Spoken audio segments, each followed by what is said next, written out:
I have seen the future of writing and drawing, and its name is the Tom Studio Lumos Pro refillable multi-tip pen. This pen can do some amazing things that no other pen can do, but is it perfect? Well, I did have a few issues, so let's get into it, the good and the bad of the Lumos Pro by Tom Studio. I am always curious about new ways to draw a line across the page, and when I saw what this Lumos could do, I knew I had to have it. So I reached out to them and asked them if they would send me a pen that I could see what exactly this pen was capable of. So what was interesting to me was the fact that you could get a very expressive brush tip pen to do calligraphy and drawing and almost paint your words and anything else across the page. But you could also offset it with a fine liner, so you could do intricate and small drawings with it as well. Drawing is something that I've been meaning to get back to. It was a passion of mine when I was younger, and I've just sort of lost my way, and I've been trying to find my way back, and I'm hoping that this pen can help me. So let's take a look at this pen. One of the first things that you'll notice is that the packaging is wonderfully and creatively constructed out of very low impact paper. There's not a lot of plastic here, not a lot of waste. Even the little containers for the accessories are done in little wax paper bags. I appreciated that quite a bit, both because it's responsible for the environment, and secondly, just because it's very creative. And the artwork on it is quite nice. So now as you hold the pen in your hand, stylistically it's rather unremarkable. It's basically a 10 millimeter diameter tube of aluminum with some PVD coated stainless steel in the components. It's light, it's a nice length, it feels fine in the hand, but there's very little I can speak of in regards to aesthetics. But that's really not why we're here with this pen. We're here to have two different tips and to have a pen that feels like a fountain pen in regards to the ability to change inks, to use whichever inks you like, to swap out the tips at different times so you can draw in different thicknesses, use a brush, use a chisel, use whatever you like.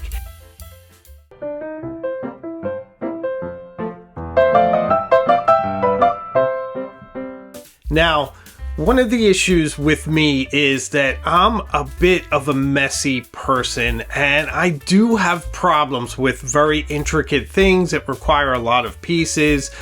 I am hopeless at this sort of thing. So taking this pen on was a bit of a challenge for me. I was a bit nervous about it.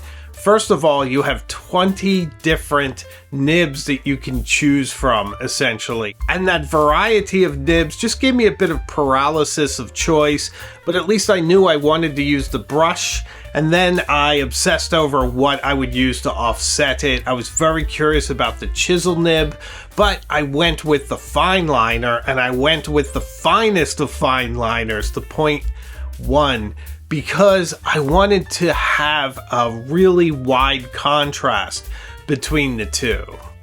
So once you have your tips chosen, it's time to assemble the pen.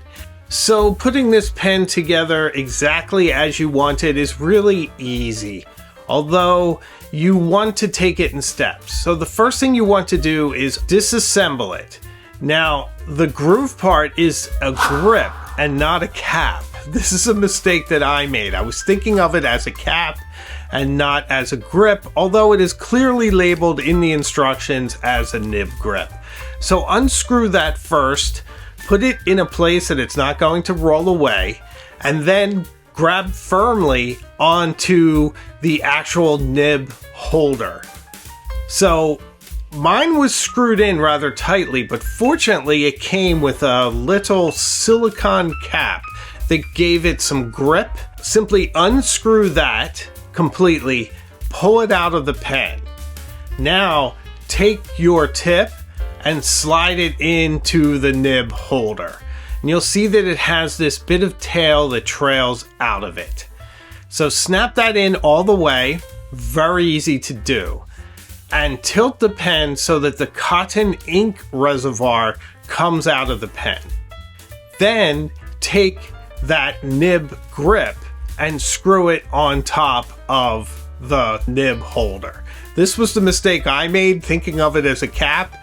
I did it after the fact, and then I got ink all over my hands, which is so typically me. You want then to put that cotton ink reservoir onto that little trailing tail that comes out of the tip and fit it into the nib holder. Okay, so now that you have all this together, this is the super fun part for me. This is inking up the pen. So I used the ink that came with it just to see how their ink was, and it was really quite easy. You just simply take the cotton and dip it in. And it's really beautiful to see that capillary action at work, and it just sucks it right in there rapidly. And then you want to carefully slide that back into the pen and to screw it all together. So once you've done that for both sides, you have two different tips with different contrast, either color contrast, thickness contrast, or whatever you like. And you have them at the ready. Now the tip of one screws into the body of the other, and that keeps it wet. And then there is an actual cap that you screw on the other end. Now your pen is ready to go.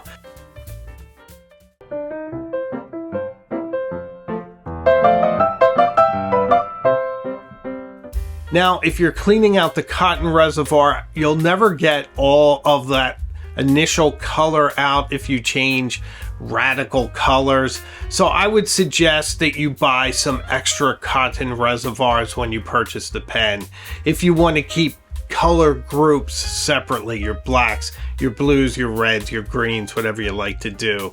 For me, that feels more organized and a little safer than trying to put red ink after blue.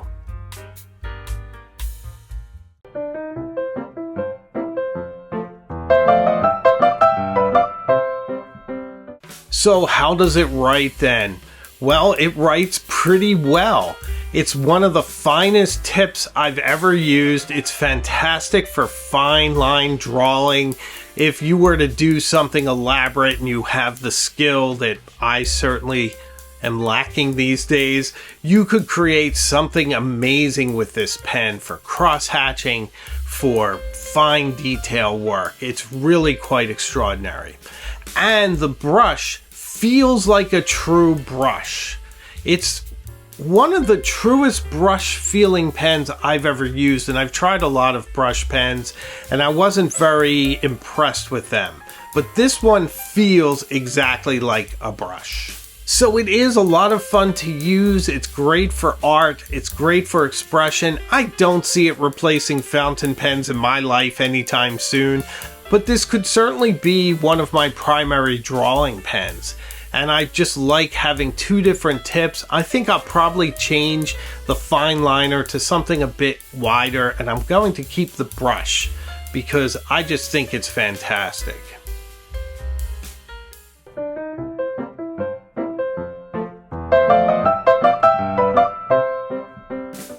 So on the pluses with this pen, the ability to change your tips at any time is just fantastic, along with making your own choices of ink, color. It basically uses any kind of fountain pen ink. Steer clear of any shimmer, sheen, any kind of ink like that. These are more basic ink colors that you want to use in this, because if it has shimmer in there or sheen, it might not work with the brush. It's going to clog things up. It's just not how it's designed. So stick with natural dye, good guy inks, Jayarbon inks like that. You'll be fine. They recommend Sailor inks. Those are fantastic too. But just having that ability to change from color to color as you want to express yourself after a few minutes of changing is fantastic. Certainly also with the tip. So that gets high marks for me, and that's really the entire essence of this pen.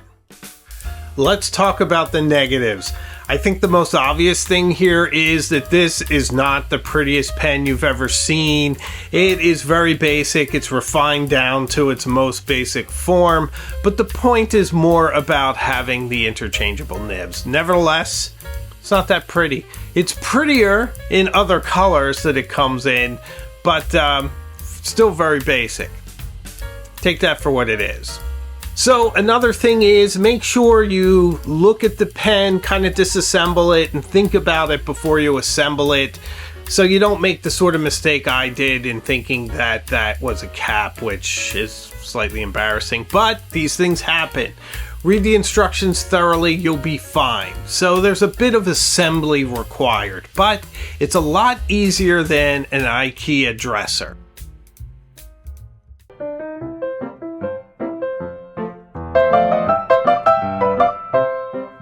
So for $120 here, you do get a nearly indestructible pen with multiple tips. You can buy replacements for them, and you will have an item that lasts the rest of your life. It could certainly eliminate a lot of your other pens, although there is a bit of washing and flushing as you change tips, so be mindful of that. But still, a wonderful pen, a fantastic tool for writing, for calligraphy, for art, and for expression. So if you want to draw, I think it's absolutely brilliant. That's how I'm going to be using it with one of my new sketchbooks. So it should be really exciting as I approach the world of sketching and drawing once again. So what do you think of the Tom Studio Lumos Pro refillable multi-tip pen? Is it something you want to try for your next art project? Let me know in the comments. Also, thank you so much for watching. I really appreciate it. If you've reached this part in the video and if you enjoy this kind of content, please consider subscribing. I'd love to have you on this journey with us. Also, membership is available. If you want to support the channel even more, I would appreciate it. We do a lot of fun things behind the scenes. So I make new videos all the time, and I have a live show Tuesday nights, 8 p.m. So I can promise you, we will see each other again very soon, further up the road. So take care of yourself.